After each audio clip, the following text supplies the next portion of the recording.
जय हिंद सभी साथियों का एक बार हेल्थ केयर में टिप्स में फिर स्वागत है।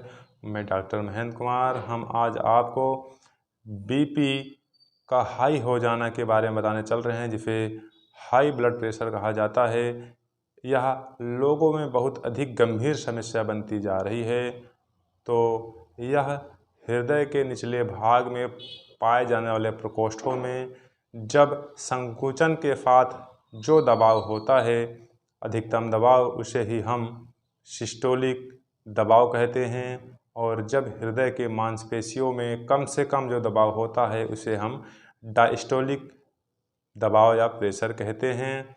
इन्हीं दोनों संतुलित अवस्था को ही हम ब्लड प्रेशर कहते हैं।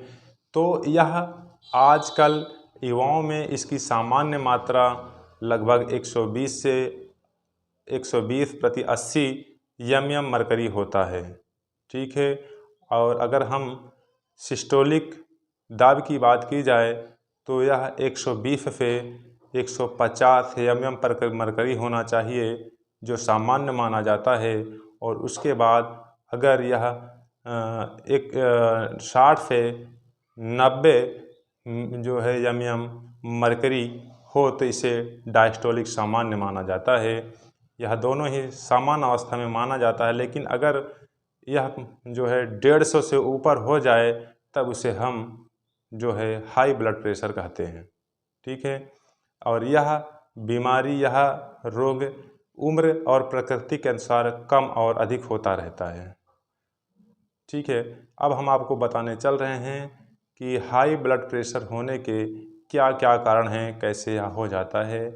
तो सबसे कारणों में बात की जाए तो अगर जब हम मानसिक चिंता करेंगे, क्रोध करेंगे, ईर्ष्या करेंगे, तब यह निश्चित रूप से होता है। उसके साथ ही साथ नमक की मात्रा अधिक लेना भोजन में, साथ ही साथ गठिया रोग होना, उसके साथ ही साथ गुर्दे की खराबी होना, धूम्रपान और शराब का अधिक सेवन करना, ये सारे कारण होते हैं। उसके साथ ही साथ जो है बहुत मेहनत ना करना, परिश्रम ना करना।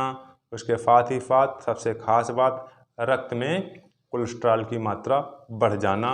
ये सारे कारण होते हैं हाई ब्लड प्रेशर होने के। अब हम आपको बताने चल रहे हैं कि क्या क्या लक्षण देखे जाते हैं, जो बहुत ही जानना ज़रूरी है। तो सबसे पहले सिर में बहुत तेज़ी से दर्द होगा, सिर में भारीपन बनेगा, उसके साथ ही साथ आँखों में खून उतर आएगा, आँख में पूरा लालिमा छा जाएगी, और उसके साथ ही साथ जो है हाथ पैर में झुंझुनाहट सी होने लगेगी। और क्या कहते हैं, इसके साथ ही साथ आपको बहुत अधिक गैस की समस्या बन जाएगी। और क्या कहते हैं, फिर बेहोशी का भी लक्षण देखने को मिलेगा, और नाक योनि से खून निकल सकता है। और उसके साथ ही साथ अगर इस बीमारी का यही कारनामा चलता रहा, इसका टाइम से इलाज ना किया गया जाए, तो यह बीमारी जो है पक्षाघात, हार्ट अटैक जैसी गंभीर बीमारियों में बदल जाता है, और जिससे सिर के नस भी फट सकते हैं, और अंत में उस रोगी की मृत्यु तक हो जाती है। तो यह बहुत ही गंभीर बीमारी है हाई ब्लड प्रेशर, जिसे बीपी कहा जाता है। तो अब आपको मैं बताने चल रहा हूँ कि आप क्या चीज़ खा करके आप बीपी को, हाई ब्लड प्रेशर को कंट्रोल कर सकते हो। ठीक है। तो सबसे पहले आप सुपाच्य हल्का भोजन करोगे, और भोजन में अगर युवावस्था में किसी को हाई ब्लड प्रेशर की समस्या है दोस्तों, तो वह गेहूं और चने की जो है सामान्य मात्रा लेकर के, यानी आटा बनवा ले और उस आटे को सुबह शाम रोटी के रूप में खाए, बहुत अधिक लाभ होता है।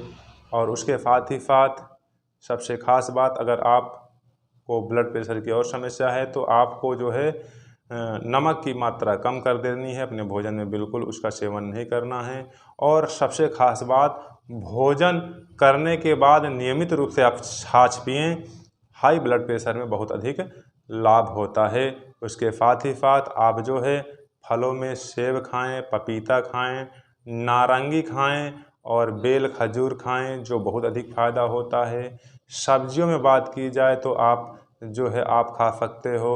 आलू, टिंडा, पुदीना, लौकी और ताज़ी हरी सब्जियों का सेवन बहुत अधिक कीजिए। दूध खाइए, उसके बाद गोभी खाइए, काबुली चना खाइए, राजमा खाइए, मक्का खाइए। इन सब चीज़ों का सेवन अधिक से अधिक आप कीजिए, बहुत अधिक फ़ायदा होगा। उसके साथ ही साथ आप जो है आप लहसुन में पाए जाने वाला एडेनोसिन जो पदार्थ होता है वह लहसुन में पाया जाता है। यह इसका काम होता है कोलेस्ट्रॉल को कम कर देना।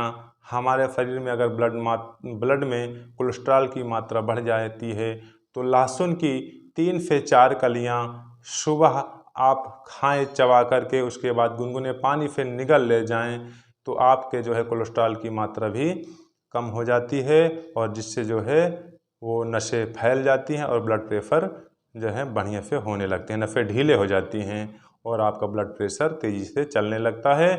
ठीक है, तो आपको कोलेस्ट्रॉल की मात्रा भी कम हो जाएगी। सबसे खास बात तो लहसुन की कलियों का सेवन आप ज़रूर कीजिए। अब हम आपको बताने चल रहे हैं कि आपको क्या चीज़ नहीं खाना है।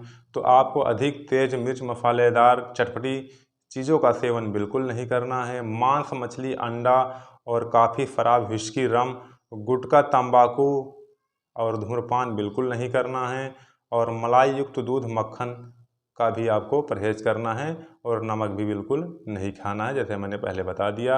और आपको बताने चल रहे हैं कि क्या चीज़ आपको करना चाहिए जिससे बहुत अधिक लाभ होगा। तो आप शारीरिक परिश्रम ना करें वो चलेगा, लेकिन आप नियमित थोड़ा बहुत व्यायाम कीजिए, बहुत अधिक लाभ होगा। उसके साथ ही साथ मोटापा ना बढ़े, इसके लिए आप 3 से 4 किलोमीटर डेली घूमने जाइए सुबह, बहुत अधिक लाभ होगा।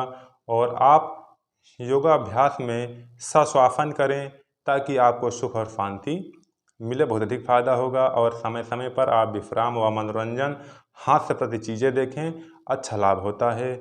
और कब्ज ना होने दें, इसके लिए अपने पेट को साफ रखें। नियमित रूप से शरीर की मालिश करें और गुनगुने पानी से स्नान करें, जो बहुत अधिक लाभ होगा। नहाने के बाद पूरे बदन को कम से कम 3 से 4 मिनट तक आप पूरे बदन को तौलिए से आप उसकी जो है पुछाई कीजिए, बहुत अधिक लाभ होगा।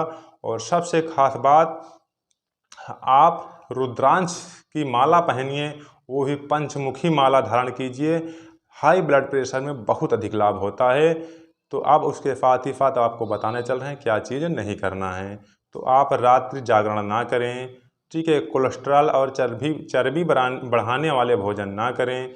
चिंता, क्रोध, ईर्ष्या और मानसिक विकारों से आप दूर रहें और धूम्रपान बिल्कुल ना करें।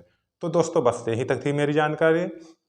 मैं हेल्थ से रिलेटेड वीडियो बनाता हूँ दोस्तों, तो मेरे चैनल को आप सब्सक्राइब कीजिए, लाइक कीजिए, कमेंट कीजिए। कोई भी समस्या हो उसका मैं आपको निदान बताऊँगा।